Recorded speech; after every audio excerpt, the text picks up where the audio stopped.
They chose to replace Vilda by Montse Tomé, who was his assistant, who had been with him since 2018. So she spent a lot of those years where things were not going well, not on the pitch, off the pitch as well. People think she's the right choice, or people think like, hang on, she might be a bit of the female version. I don't know. I don't know her at all. I don't know what. She obviously resigned after the Rubiales incident, unlike Vilda. So clearly she had a different opinion on the whole story. But what's your opinion about choosing her as the new head coach? Yeah, certainly the latter. I think there's been more eyebrows raised than sort of people saying, well done, great appointment. Not that she won't be a good coach, not that she isn't a good coach. Obviously, like you say, she's worked under Vilda. A lot of people said that she was quite sort of instrumental in the World Cup. Even before her appointment, they said that she'd been sort of quite key in some of the decisions Spain made after that 4-0 defeat to Japan. But there is that question, and to go back to Veronica Borghetti, because she's been speaking a lot this week about, this idea that they feel that, the federation have just gone, well, she's a woman, let's put her in charge, and that will maybe quieten down things or sort of ease things or smooth things over for a while. Whereas it's kind of missing the point from what the players wanted when they first initially sort of launched that statement last September. What they want is world-class coaching setup for the national team, for world-class players. A lot of them won Champions Leagues with Barcelona, are world champions. They would love to have a coach, on the level of someone like Sarina Wiegman or whoever. Obviously, I'm not saying they should have appointed Sarina Wiegman, but, someone who's like, a renowned... Gabby's not a fan. Not a fan. No, so that makes sense what Sam said. Yeah, it makes sense. To be clear, I'm a big fan of Sarina Wiegman as a person. Yeah, and for her success. No, we know. For what I saw in the tournament. But you guys are there. You guys saw it a lot better. If you think that was good, that's fine. But then again, hey, look, England here coached by Gareth Southgate, so sometimes it's better to be a better person. Sorry, that's unkind. Final question for me is the reaction in the men's game as well. Obviously, initially there was a lot of solidarity. Borja Iglesias coming out, although obviously maybe a more marginal national team player. Yeah. It's easier for him to do that than for Gavi. Dani Carvajal, Gavi's also 17 years old or 18 years old, right? But Dani Carvajal, veteran, Real Madrid, establishment. I think also maybe slightly different outlook, maybe slightly different politics as well between Catalunya and Castilla. He said some things which, at least in the Anglo press, people didn't like. Yeah, he obviously said that it's up to the courts to decide what happened and to see. I think he backtracked a little bit because he did a radio interview, which caused the fallout on, I think it was there on Thursday, on Tuesday night, and then on Wednesday he did a news conference, which was aimed to slightly clear up what he said, but he ended up saying other things which sort of didn't go down so well, like Luis Rubiales is also not having a great time at the moment and whatnot, and he's been a great president for him, for the Spain's men's national team, which is kind of missing the point as well, because everything they've done for the men's team is slightly different to the women's team. So yeah, those Carvajal comments haven't gone down so well, and it perhaps is an illustration of why this statement that Spain's men's team did eventually put out on Monday took so long to put out and was deemed so unacceptable in some quarters, because within that dressing room you've obviously got players who've got all different opinions. You'll have other players who perhaps think more on the line of Dani Carvajal and think, let justice play its cause. Rubiales has been good for us. Let's wait and find out what's happened. And then there are others who want to condemn it more, which is why you end up with this sort of wishy-washy statement that doesn't really do too much.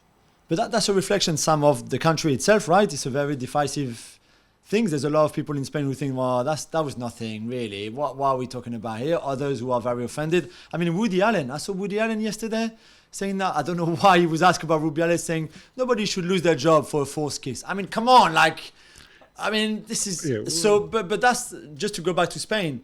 Isn't just a bit, and maybe every country would be the same. You would have people who think like Rubiales did nothing wrong, others who would be very offended, and maybe what Carvajal feels and some of the other players is a bit like that for the whole country, no? I think the Carvajal voice is certainly, in terms of what people are saying, is in the minority. Perhaps there's more people that think that don't say it. The majority is certainly, condemning Rubiales' behaviour, especially following, the FIFA ban and stuff. People have come out more since then. Whether they should have come out before, obviously, is another issue. But yeah, of course, there's people with all different views. And yeah, like I said before, the best illustration of that perhaps is the problems the Spain's men's team had drafting that statement because of the different views on how harsh it could be or how not. I completely agree. I don't think the men's team should have drafted a statement, because then you come up with a wishy-washy thing. There is a variety of views. I mean, as I see it, and I think we haven't mentioned this, but I think it is one of the key elements. it's very simple to me whether the kiss was consensual or not. In terms of Rubiales continuing, is not appropriate, even if it was consensual. I don't care. Not appropriate. Yeah. Not appropriate. You grabbing your crotch. Woody doesn't think so. Well, wait, no. I don't care. Well, quite frankly, the man's got a whole bunch of other issues I don't want to go into for legal for legal reasons. But you're gone. Yeah. Like if I were in charge, right? Yeah. At that point. However, there is the issue of consent, which is obviously a major issue and has legal implications. But then, and this is my last question for me, is this business with this statement.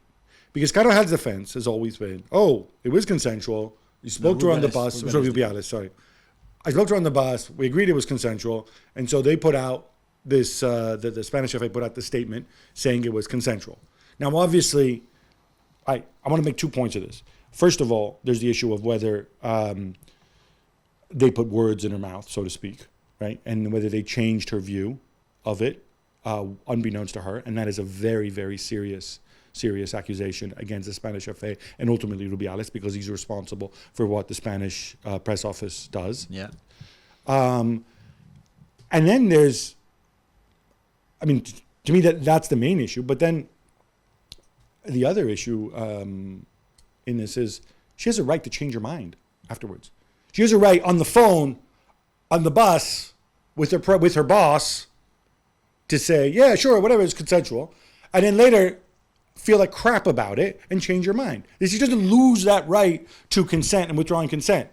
As I see it. And maybe I'm too progressive on this. No, but talking about the bus. I don't even care about the first reaction. I don't care about any of those she said she didn't want to. She didn't like it. Whatever. And then she says she does. And she does. No. Like to me, I think that should be respected. Do we have any clarity on this from the Spanish FA and whether that statement and her saying it was consensual? Because sometimes, and I'm feeling ill, and I try having a go at press officers and comms people, and I probably shouldn't. We journalists talk to the comms people. If it's the comms people who change her words, they're not exactly going to share that with us because those are our sources. And we tend to be nicer to comms people, many of them, not all of them, than we are to elected officials. What's your take here, Sam? Yeah, well, it's the same as the Rubiales v. Jenny consent or no consent. It's word against word. So that story first came out, I think it was it the day or 2 days after the World Cup final was on Relevo, where they published, these quite serious accusations that the federation statement had been made up. We ran that by Jenny's camp and they said the story was true. And then we ran it by the federation and they said completely false and our legal department will deal with it. So that's all we've got on that. And I think maybe that's why when we talk about, my thoughts on the law here, but we need to let the legal process play out, I think, in terms of the more definitive conclusions. Sam, thank you so much. Well, thank you very much for watching ESPN on YouTube. For more sports highlights and analysis, be sure to download the ESPN app. And for live streaming, premium content, and let's not forget as well, ESPN FC 7 days a week. Subscribe to ESPN Plus.